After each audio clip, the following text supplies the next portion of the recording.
This week's episode features some live World War II era munitions being sold on eBay, among other reselling news, and a look back at my top 10 sales from last week that do not include a bomb.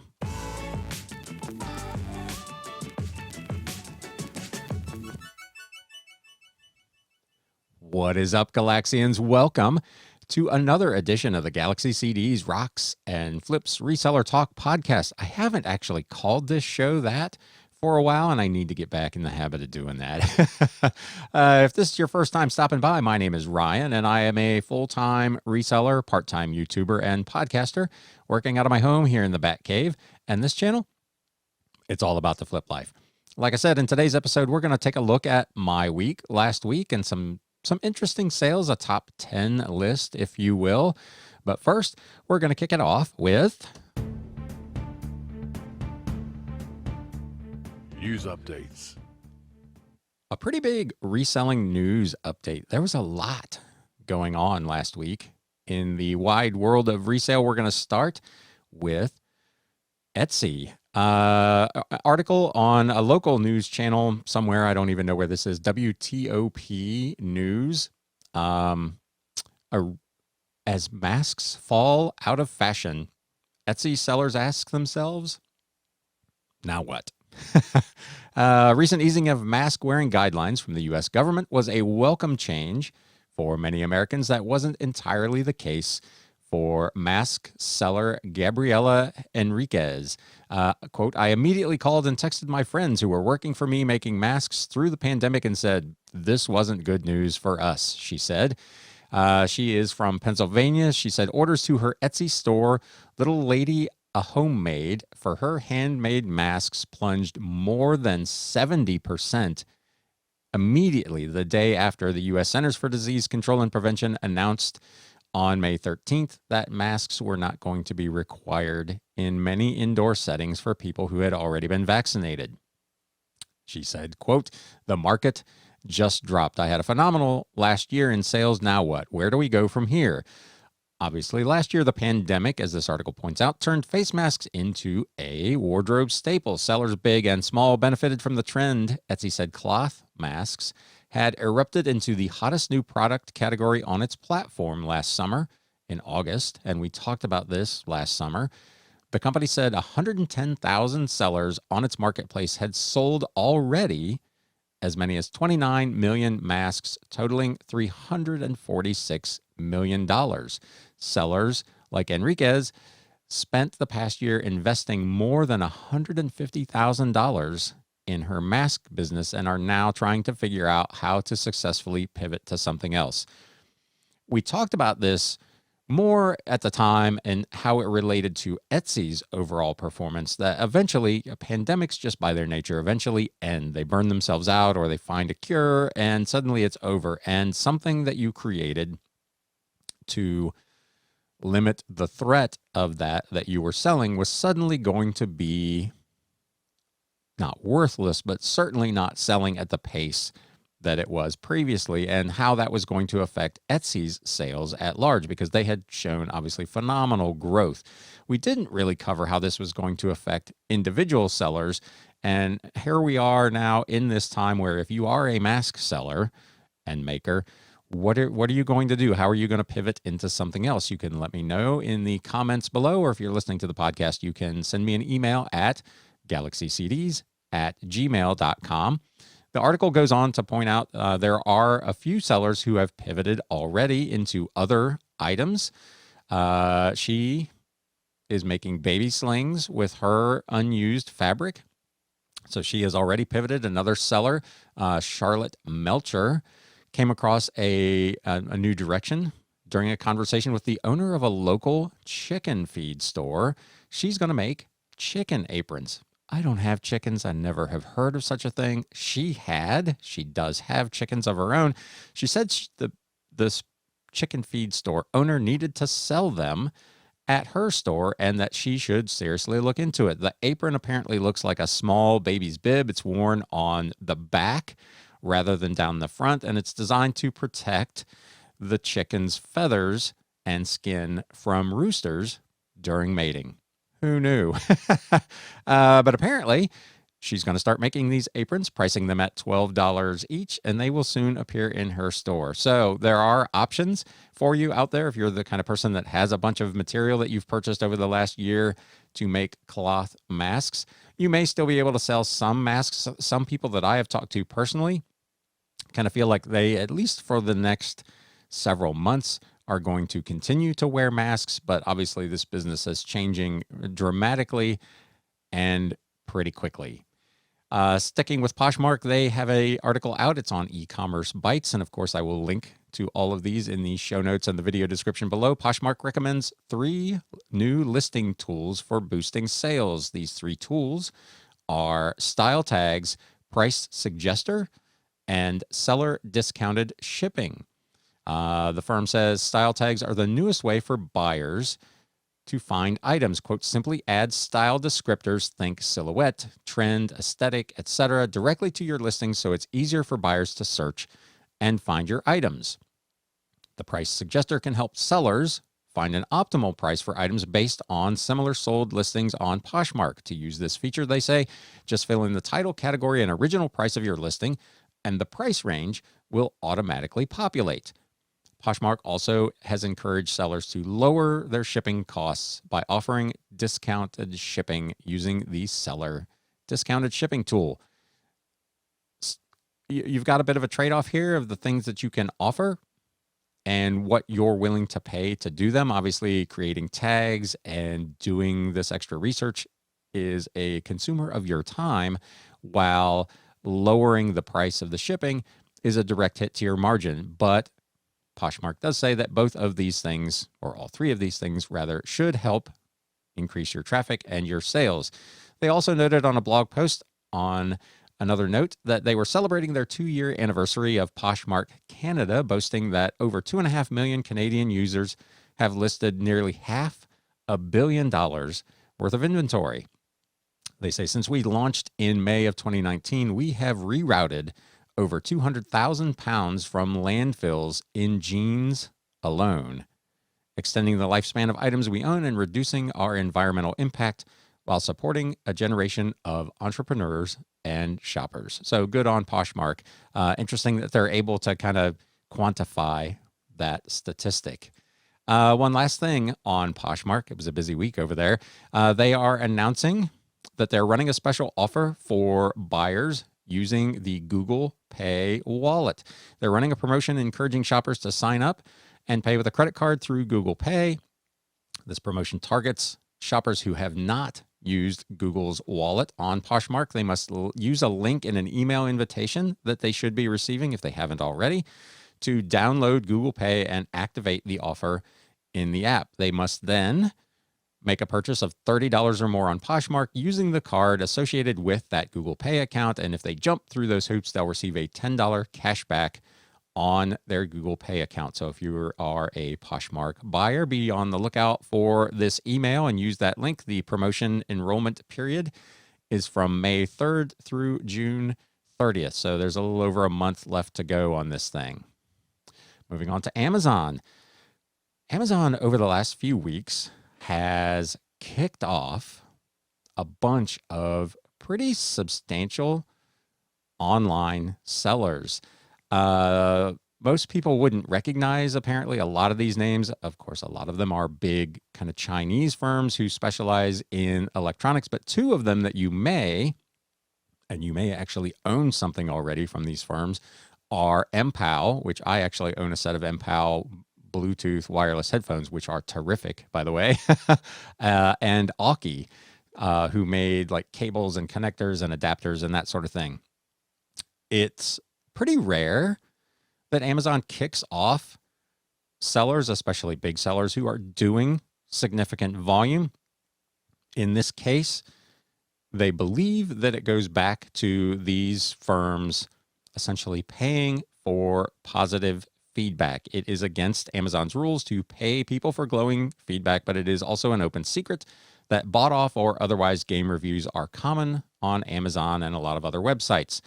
This article goes on to say, can we really even trust online feedback, especially on Amazon, when it's so easy to game the system? One of the big selling points of the internet was kind of group think. So you have this mass of people who are reviewing a product, and even if you have a few potential cheats in the system, by and large, the reviews en masse should be accurate. But some of these firms have spent so much money and solicited so much positive feedback that they have essentially tricked the system. They've overridden the people. The biggest question apparently at this point is, did Amazon catch these merchants on their own, or were they pressured to do it? The less charitable view, of course, is that they were pressured to do it. Vox's Recode did a publication and reported that pressure from the FTC led to the suspension of at least one seller, and a computer security recommendation website recently uncovered a database of Amazon merchants organizing payments in return for about 13 million glowing reviews. That particular disclosure happened almost immediately before these Amazon bans came down. So the moral of the story is don't try to game the feedback system, and that these big platforms, eBay, Amazon, Poshmark, it's their playground, and they can kind of do whatever they want, and they can ban you at any time if you don't play by their rules. Interesting article on Chain Store Age, CSA, the business of retail. There's an exclusive Q&A with Tom Pinkney, the VP of stores for eBay, about how the company is promoting and trying to develop stores within eBay. I'm not going to go through this whole article. I will link to it. Go and check it out if you're interested in learning a little bit more about how eBay views stores. Some of the things that they highlight are that the benefits give customers, buyers, something to go back to. If you have a store and a buyer had a good experience with your store, they can save your store to go back and buy items later. If you don't sell in a consistent category, that may not be as useful. I've talked about this before on this show, that for me, I get a lot of repeat business because I particularly target the same types of things: the model railroad magazines, the CDs, the DVDs, the records, old history books, those kind of things. So I have a consistent flow of inventory going into my store of new items like that. So it would be beneficial for a buyer who likes that sort of thing, who had a good experience with me, to save my store and to be able to come back repeatedly. So that's one of the advantages. eBay claims they provide store sellers with additional support and so on. Really interesting article. They claim that they are going to continue to try to grow and develop the store's platform. They have made changes and optimized it for the mobile app over the last year, having finally come to the realization that a lot of folks are shopping on their phones. So really interesting article. We talked several weeks ago about how eBay has plans to allow video, which I'm sure will first roll out to stores. So there are some things cooking if you are a store subscriber over on eBay. Continuing with eBay, they have a plan to revamp their community area. This article appeared on E-commerce Bytes. They're making changes to their community structure over the next week or so. Some of the changes are eliminating nested dropdowns as much as possible, eliminating the current knowledge-based dropdown completely. Those boards will actually be retired. They're going to change the name of some category and board names for clarity, and add the addition of a off-topic area to house community connection threads, reducing the number of pinned posts. They claim that these changes will make it a lot easier to find information and relevant threads on their community boards. There are currently plans to also revamp eBay groups. There are currently, according to this article, over 300 groups, and some of them have not had any activity in a very, very long time. CNN Travel had a really fascinating article on a couple that bought a World War II ship on eBay. Apparently this gentleman, one of his hobbies is to scroll through eBay looking for old ships. He has bought smaller boats apparently in the past and rescued and renovated them. They discovered a World War II ship that popped up on eBay back in January. This is over in Britain. It was a 72-foot motor vessel built for the UK's Royal Navy in 1943. And apparently it was stationed close enough to their home that they went and looked at it and decided to buy it. They paid £6,500 for it, about $9,140, according to the article. The ship, known as L-1392, while it was used for harbor defense, and they planned to save it from being scrapped. The gentleman's wife says, I didn't really want a ship, but when I researched the ship's history, I realized that it's a really significant boat, and there's not many of them left in the world. It was heartbreaking, she said, to see her so neglected and abandoned. It pulled on my heartstrings. Apparently, over 400 of these harbor defense launch ships were built during World War II, and there are not many of these left. So this ship actually participated in the D-Day invasion of Normandy.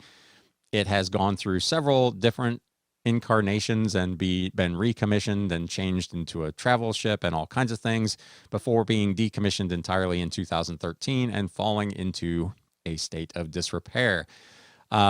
She goes on to say, if it was a World War II era plane, it would already be in a museum, but ships are not held in the same kind of romantic esteem, I guess. So this thing just kind of sat there and rotted away. So they've bought it. They plan to preserve it. They're apparently still discussing exactly what they want to do with it. Her husband apparently wants to make it a kind of a cruise ship and retire and go sail the Mediterranean. So good on them. They actually have started a YouTube channel called Ship Happens. There's a link to it in the article, chronicling their discovery of this ship and to chronicle going forward their restoration of this ship. So really interesting article. Amazon and eBay would face counterfeit liability under a new bill. These platforms would face increased liability when third-party vendors on their sites sell dangerous counterfeits under a bill that's currently being discussed by a U.S. House panel. To be shielded from this liability, the bipartisan legislation would require platforms to take such steps as verifying manufacturer identity and permanently banning repeat counterfeit vendors. The bill is limited to knockoffs that pose a health risk at this time, things like exploding iPhone chargers, non-functional PPE, and that sort of thing. Daryl Issa, a Republican representative of this panel, said the bill is narrow because it only deals with health and safety. In a perfect world, we would deal with all counterfeits, including, quite frankly, those fake Gucci handbags. Right now, as it stands, online marketplaces are only required to take down listings that have been reported by the brands. This is much more lenient than the liability structure for actual brick and mortar retailers and removes the incentive for online platforms to proactively monitor counterfeits, said Judiciary Committee Chairman Jerry Nadler. So this has bipartisan support, and I would expect that this or something like it will probably pass. So what are some of the things that you might deem dangerous that these platforms want to deal with? There's an article on a Fox TV channel. Man tries to sell live World War II bomb he found on eBay. He was out with a metal detector, found this live World War II era German bomb, found it on the side of a grassy knoll, and took it home rather than calling the authority. He found a bomb and decided to take it home and put it up on eBay. He had it listed on eBay as used but in good condition. The police had to evacuate this guy's entire neighborhood to disarm and dispose of the bomb. That's the kind of stuff that eBay is probably trying to find. Obviously, that's not counterfeit. It's just dangerous, which leads me into this last little bit of news. We talked about this a couple of weeks ago. The BBC announced that eBay was going to allow certain regulators, government agencies, access through a portal to look for and on their own, without consulting with eBay, delist listings items that they felt were potentially harmful, hazardous, or dangerous. We talked about at that time where I personally felt that was kind of a ceding of eBay's authority for that. I'm all for eBay collaborating with these government agencies to help uncover these items, but I really believe that eBay is going a step too far by ceding their ability to be in charge of actually delisting those items. Giving the government direct access to those things, I feel like, is probably a mistake. There is an article which talks about the current state of the beta pilot program that is in place that I will link to in the show notes and the video description below. I will also link to an article on eBay Inc., where they have the actual press release that is out now that describes what this program is going to do. So this is definitely coming. It's already in the trial phases. In and of itself, it is problematic enough. An issue that I currently have, however, is that there are some other fairly prominent YouTube channels who have run down this rabbit hole of conspiracy about how eBay is going to use this program to share with these government agencies our personally identified information, our bank accounts, our tax ID numbers, and all that. And I find that to be disingenuous. I find it to be just wrong. I don't see any evidence of it. I have always been of the belief that I try to give people, companies, individuals, the benefit of the doubt. I worked with a friend of mine in business management who's one of his primary business philosophies, and something that I try to run my business and live my life by, is to assume positive intent. Assume when a person or a company comes to you with a question, a problem, a procedure, a policy, that they do it from a place of good intentions. And that eBay, in this particular case, their intention is to legitimately protect potential buyers from buying harmful or potentially dangerous items, and that they're asking the government agencies who are already in charge of regulating those things to participate in that. I happen to believe that, as I said, they've gone probably a step too far in how they want to implement the program. But I think the program itself, the notion of eliminating these things, comes from a good place.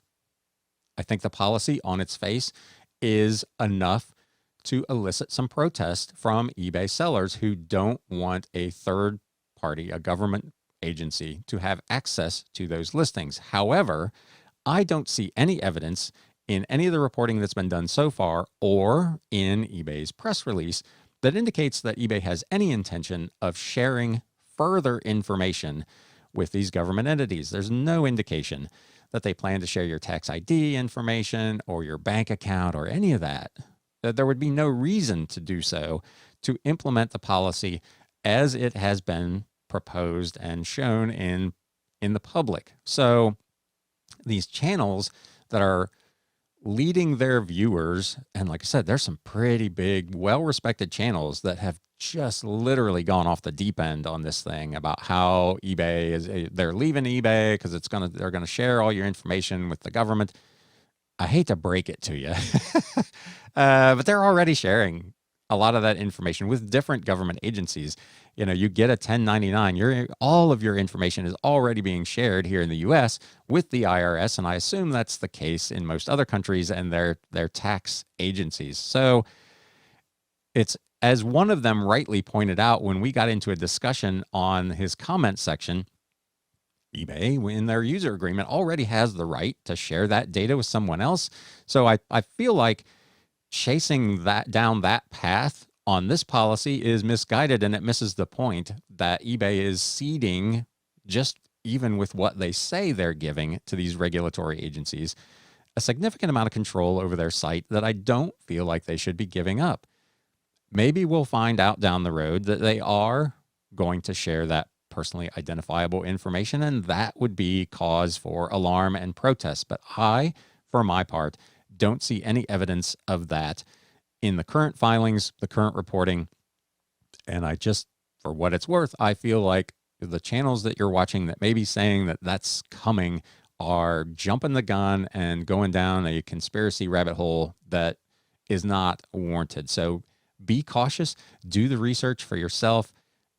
That's why I always link to my sources. I don't make this stuff up out of whole cloth and assume things that are not there.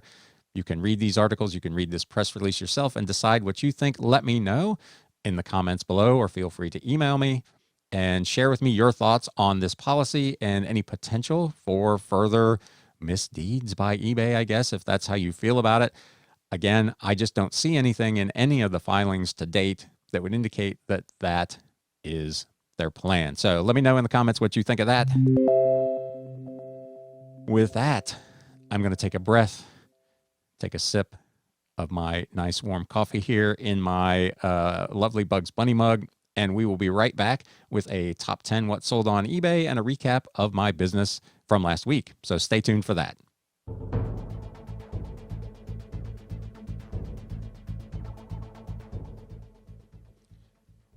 All right, so let's do this quick business recap. First, I'll recap what my week looked like, and then we'll get into the top 10 things that I sold that helped make this the week that it was.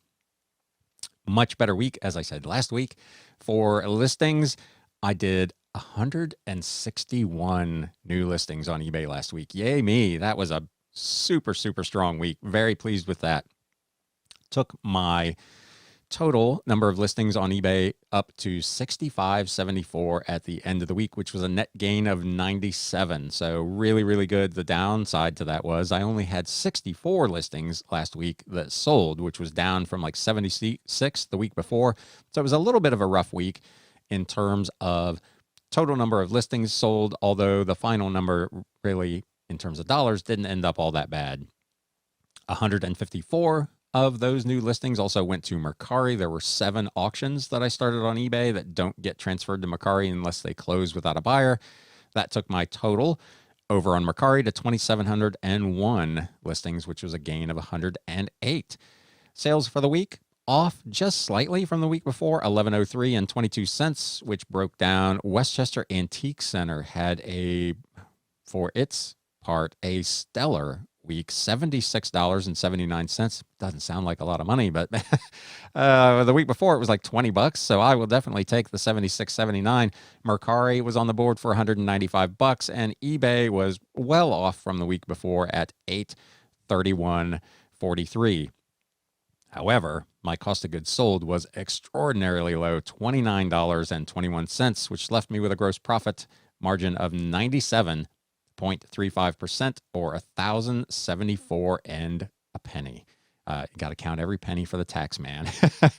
Operating expenses for the week, the normal shipping and eBay and Mercari fees. I also ordered some supplies. I ordered some bubble wrap and some additional packing materials. So my total operating expenses for the week was $479.47, which left me with a net profit of 53.89%. So still above 50%, $594.54. So a little bit off what I try to do, which is a net pre-tax of $100 a day. But all in all, given that we were heading into a holiday weekend, I will take it. I was pretty happy with how last week went and all the new listings. Again, a bunch more sourcing. If you're watching on YouTube, you can probably see over my shoulder that the pile that was there last week has done nothing but grow. I was out on Saturday and had a huge day of pickups. My SUV was absolutely packed. So I've got all kinds of stuff that's being listed. If you are local to the area, I've taken probably an additional 250 odd records to my booth over at the Westchester Antique Center. So if you're interested in vinyl, particularly vintage, kind of late 50s through early 80s era pop vinyl, there's some really good stuff over there. And a lot of it is in fantastic condition. And there's nothing over there over $7.99.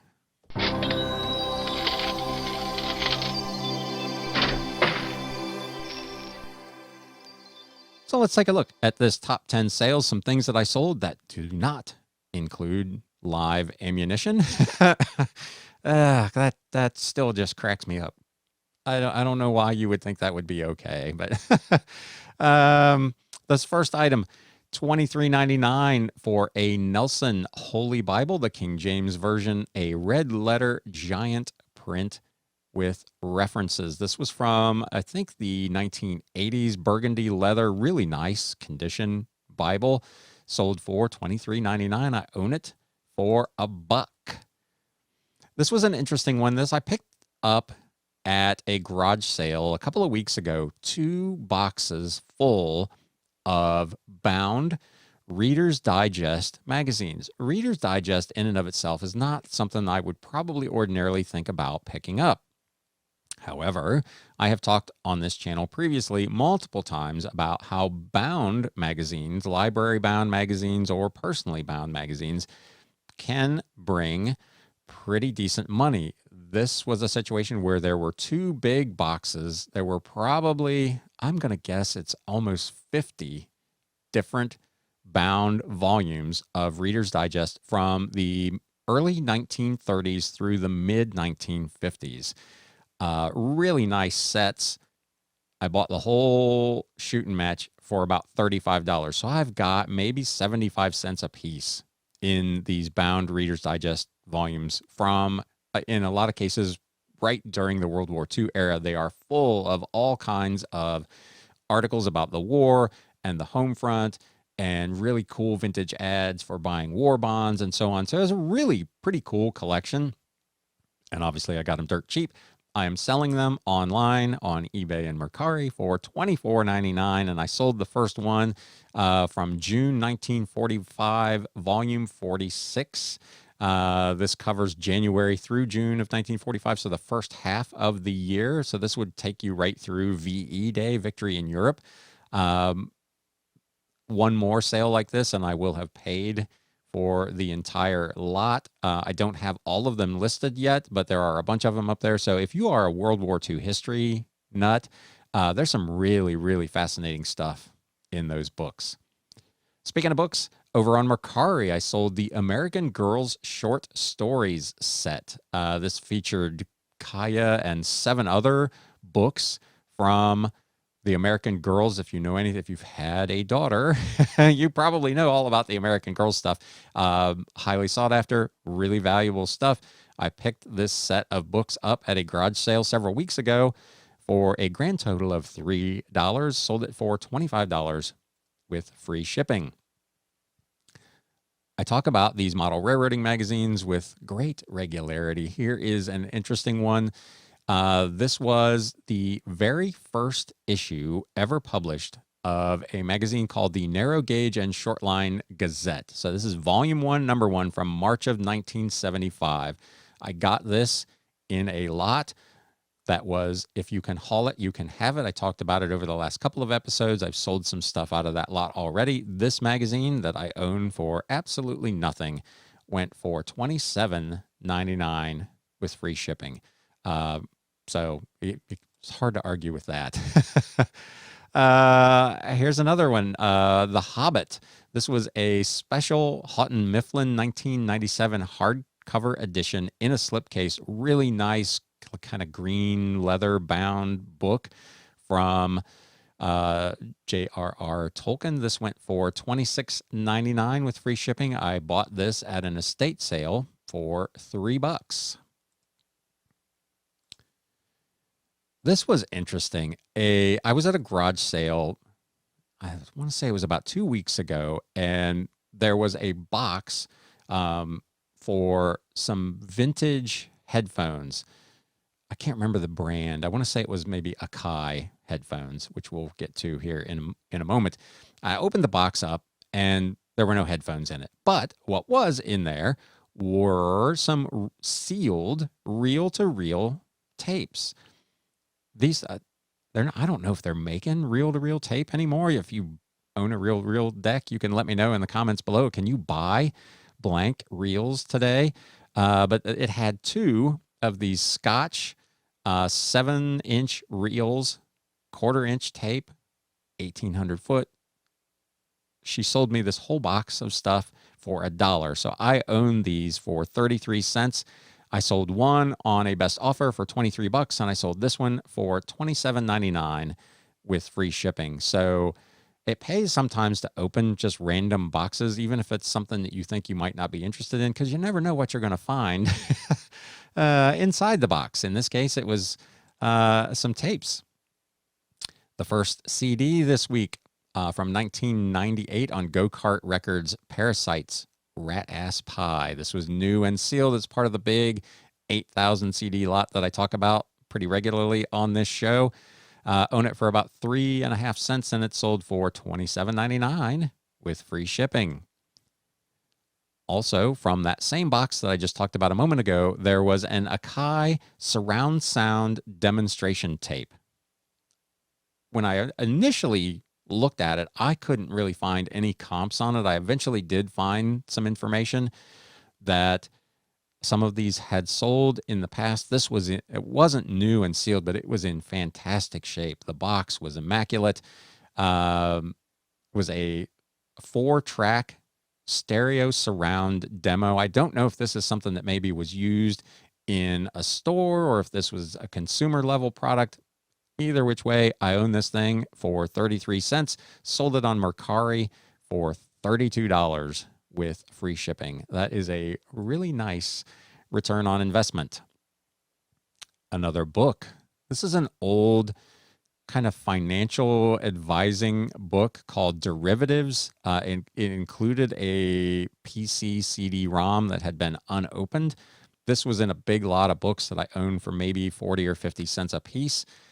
It was from 1998, so I don't know necessarily how relevant the information in the book still is, but somebody wanted this thing and paid $32.99 with free shipping for it. So again, you just never know. This is why in a lot of cases when I go into an estate sale, if I see that half or more of the books look like they're interesting, I will just make an offer on the whole lot rather than trying to cherry pick things out, because sometimes you'll score things like this that I probably would have not scanned individually. I would have just looked at it and said, that's financial advice from the 90s. Who cares?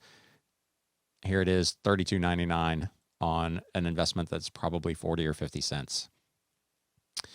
And now, your flip of the week. This isn't particularly massive. It's certainly not as good a score as last week's $180-odd flip, but a really interesting item nonetheless. The Penny Magazine of the Society for the Diffusion of Useful Knowledge, Volume 7. That is a mouthful. This was in a big lot of antique books that I own for $0.25 a piece. It sold for $55. It was from 1846. It is actually a collection of magazines from that era. So again, the bound magazines, was a thing going way back into the 1800s, obviously.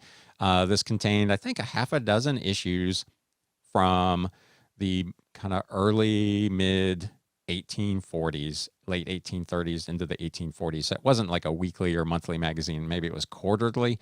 But really fascinating look at kind of the state of knowledge in the country in that era.